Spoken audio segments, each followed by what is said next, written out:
korupsi dalam perspektif teoritis. Kultural determinisme seringkali dijadikan sebagai awan untuk mempelajari penyebab korupsi yang dimana dikemukakan oleh Fiona Robertson tahun 1999 yang menyatakan bahwa korupsi di Indonesia seringkali dihubungkan dengan kebiasaan kuno orang Jawa.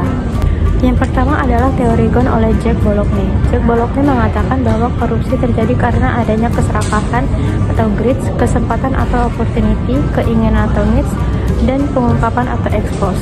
Dengan adanya sikap serakah seseorang atau organisasi yang memiliki kesempatan untuk melakukan tindakan curang dengan tujuan untuk memperkaya diri sendiri dan merugikan orang lain.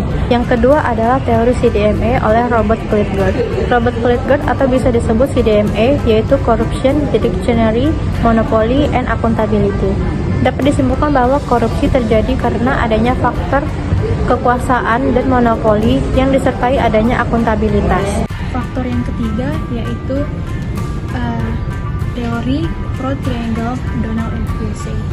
Teori ini tuh menjelaskan bahwa ada 3 faktor yang saling berhubungan untuk melakukan tindak pidana korupsi. Yang pertama, motivasi, peluang, dan rasionalisasi. Ketiga ini tuh saling berhubungan sehingga pelaku tuh dapat korupsi secara besar-besaran tanpa memikirkan kebutuhan orang lain ataupun untuk memuaskan dirinya sendiri. Teori yang keempat itu ada teori cost benefit model. Nah, teori ini tuh menjelaskan bahwa tindak pidana korupsi itu lebih memikirkan manfaatnya di awal daripada konsekuensi atau resikonya yang nantinya akan didapatkan. Yang kelima ada teori willingness to and opportunity to corrupt. Nah, teori itu menjelaskan bahwa korupsi itu terjadi karena adanya kesempatan dan peluang ataupun niat dari dirinya sendiri untuk melakukan tindak pidana korupsi yang untuk memuaskan dirinya ataupun keegoisan dirinya. Perbedaan faktor internal dan eksternal. Faktor internal terjadi dari diri kita sendiri, lingkungan, dan keluarga.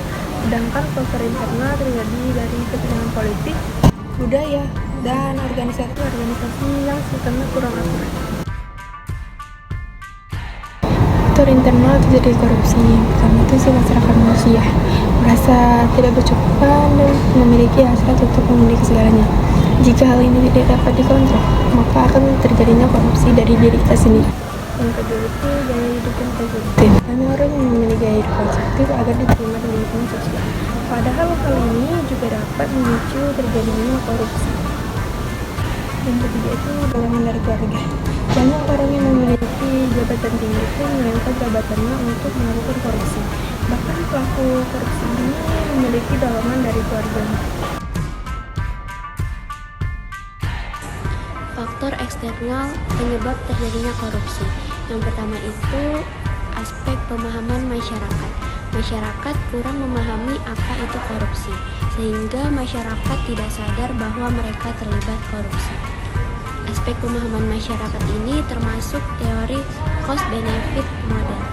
Yang kedua itu aspek ekonomi, karena banyaknya kebutuhan hidup dan pendapatan yang kurang sehingga masyarakat nekat untuk melakukan tindakan korupsi. Aspek ekonomi ini termasuk teori willingness and opportunity corrupt. Yang ketiga ini aspek politik. Tindakan ini dilakukan oleh pejabat yang memiliki kekuasaan yang tinggi demi mempertahankan jabatannya atau kepentingan pribadi. Mereka nekat untuk melakukan tindakan korupsi.